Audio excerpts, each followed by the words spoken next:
Well, ladies and gentlemen, we got a very interesting Truth Social. Donald Trump coming basically out of the blue and saying we will demand that the Panama Canal be returned to the U.S.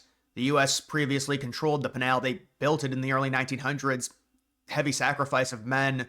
It took around 10 years, and it cost, if you factor in inflation, around $10 billion. Now, Panama has expanded the canal. 2016, they finished the expansion. The expansion cost around $5 billion. But a lot of this has to do with the United States potentially getting a better deal with Panama. You have to wonder if this is for leverage or if Trump is actually serious on this, because Trump loves to use leverage, whether it's a trade deal, whether it's the tolls that have to be paid for U.S. ships entering the canal. You take a look at these statistics, the United States and the Panama Canal, about 70% of the ships that go through each year are U.S. And Panama, they need the Panama Canal. That's a big part of their economy. They make billions of dollars off of the tolls of ships that come in and out.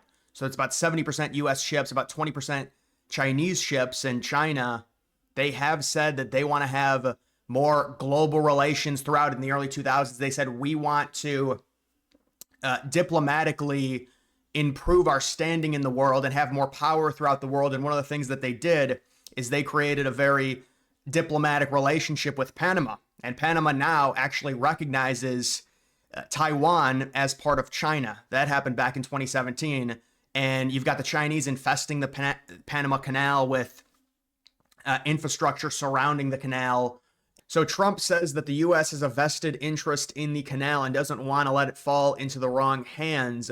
It was not given for the benefit of others, but merely as a token of cooperation with us in Panama. Well, yeah, it was like Panama gave the U.S. $1 as like a token deal. But when the U.S. gave this up, it was really because the world in the 70s was scaling back imperialism and the Cold War situation. It was like it was like, we want peace. We're the United States.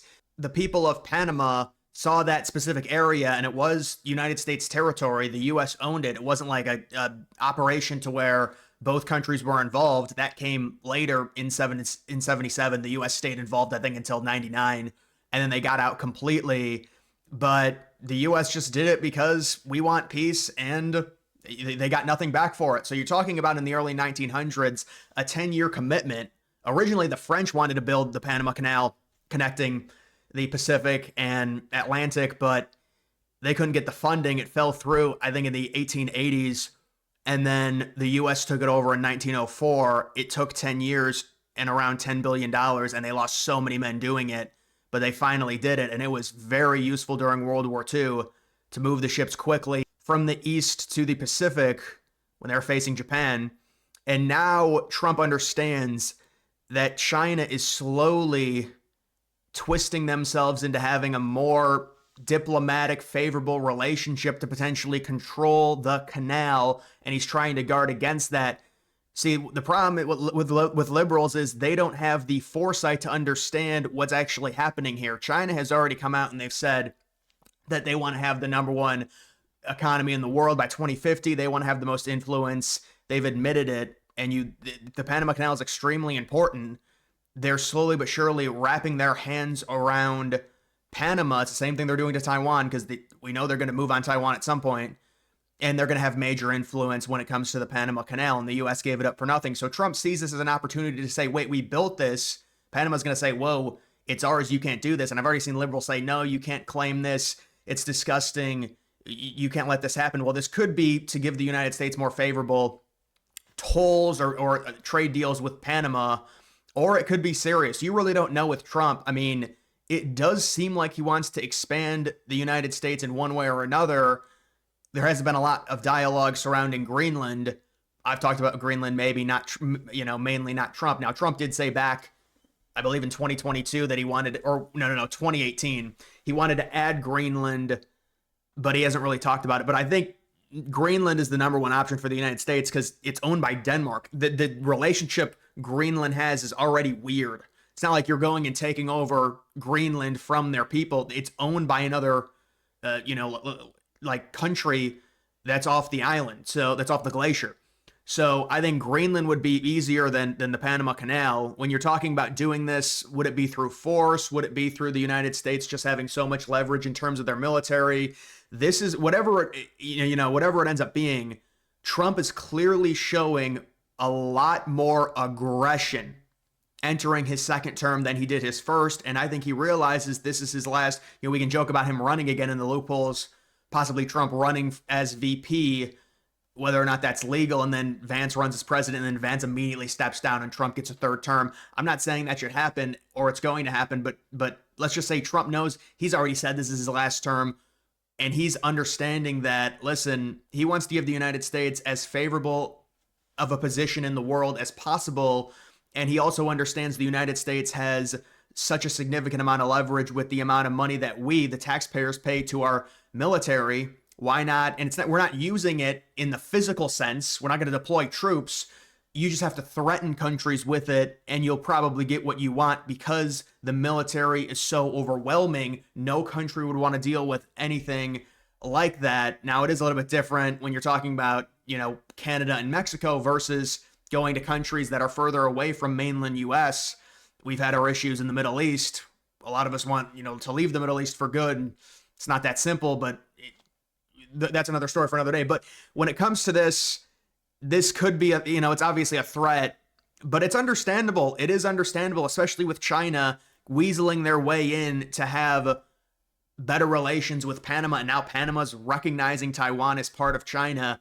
That's not good. The U.S., 70% of the ships that go through that canal are from the United States. Panama gets most of its money through toll fees. That's their economy. It's like billions of dollars. It's like number one. So this would cripple Panama. There'd have to be some deal set up with Panama or something because they did invest about $6 billion. I had to pull my shade down with the sun coming in at an angle. It was reflecting off the mini fridge. So that's the explanation for the lighting change. But let's listen to what Trump has to say about the canal and why the United States needs to take it back from Panama. World. And you take a look at the Panama Canal. It was such an incredible engineering marvel. We sold it under Jimmy Carter. We sold it to Panama for $1. The following day, they quadrupled the amount of money that ships had to pay to get across. They didn't lose one ship. And that might be a hint that Trump wants lower tolls for U.S. ships, which would be very bad for Panama because our ships, 70%, are U.S. ships. And he referenced at the beginning, there wasn't a crazy loss of life of U.S. workers and people working on that canal to get it done. They got it done in 10 years, $10 billion. And we built it basically for Panama. Now they fully control it, and it's making them billions of dollars. So it doesn't make sense for Trump. This is just Trump being reasonable on a situation that the United States really got pushed around in and gave it up in like, oh, it's peacetime. We don't want to do imperialism anymore. It's not our mainland territory. You know how in the 70s, they were trying to repair things. And so Trump is right here. And now they've made it much bigger, and now they've widened it. They've doubled it, right? They've more than. Well, they spent $6 billion expansion in an expansion in 2016. Doubled it. And it's one of the most profitable things. Any time it's just incredible, right? We gave it away for $1. China now controls it. They actually control the Panama Canal. They run it, they control it. And we shouldn't let that happen. And we can't let China. Well, I think he's saying they control it as a proxy. Technically Panama still controls it. But I know he's saying a proxy because they've bought ports surrounding the Panama Canal. And they've got a really good relationship with Panama, and there's huge Chinese influence. So he's, technically it is owned by Panama still. But I know what he's saying. He's saying it's a proxy. To be in Cuba, and they'll get out. If I'm president, they'll get out. Because I had a very good relationship with President Xi, but he respected this country, he respected me, and he'll get out. And we can't let them run the Panama Canal. We built the Panama Canal. Should have never been given to Panama. We should have had it. But we gave it for $1. Think of it. They quadrupled. In one day, they lifted the fees, which are, pretty big, for these massive ships to go through, right? Rather than going around the Cape and through all the tremendous storms, such beauty, it's beautiful stuff. But you didn't want to get caught in those storms. Those were storms that wiped out the biggest ships. And we go through the Panama Canal. We built it. And we gave it away for $1. Think of that. How stupid are we? We have done the stupidest things in this. Yeah, again, the context there is the people of Panama did not want the U.S. there, but that's no excuse to give that up. It really isn't. But it was more so to stop the idea of imperialism. The world was going away from that, but still, it's ridiculous that they gave it up. The United States at least should have, and they originally did have a better situation, I think from 77 to 99, where they were paying less tolls, or the tolls were like discounted for U.S. ships or something. But now I think they pay full, so it's going to have to be discounted significantly. But he's right; there is significant influence. I don't know about China owning the canal and running it, but he's right. It's basically a proxy, and they've bought up a bunch of the surrounding ports, and they want more influence, and they've committed to saying they want more influence surrounding that area. So that's the story with the Panama Canal. And this is exactly what we want to see. We want someone that's going to fight for U.S. and the United States' best interest. This is why other countries don't like Trump, and other countries shouldn't like Trump. Really, no one should like the United States. The United States has such an outrageously massive economy and military. We are a bully. We've built ourselves up to be a bully. Other countries, if other countries like us, that means we're terrible pushovers. We can have good diplomatic relationships with other countries, but other countries should be like, no, I'm scared of them. It's not this little kumbaya thing that Democrats have where we feel guilt because we're so powerful. That's really what it is. Feeling guilt because you're so powerful. And it's like we have to give back. That's why all those NATO countries, they're like, this is we don't want Trump in, because they know that Trump is going to force them to pay more money for NATO and other things. And it's not even just NATO. It's more of just the overall effect of Trump saying, no, I mean, I'm going to do what's best for the United States. I really don't care about other countries. I don't care if it harms other countries either. That's another thing that's different with Trump, because the Panama Canal, that if the United States took it back over, that would be a significant blow to Panama's economy. And maybe this is just to work something out to decrease the influence China has over the canal. But it'll be interesting to see what ends up happening. It's kind of interesting to see just Trump out of the blue say this. You just wonder, like, people are bringing him stuff like, sir, we should take the Panama Canal now.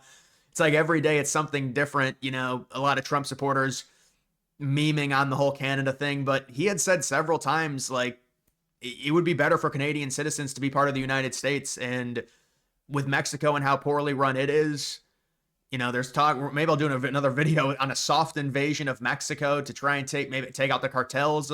There's going to be a lot happening around the United States. And I think the United States has a huge vested interest in Mexico and how poorly run it is. And that just causes more problems when it comes to the border. But either way, guys, it is going to do it for this video. Make sure you follow me on X. Links to that's always in the description.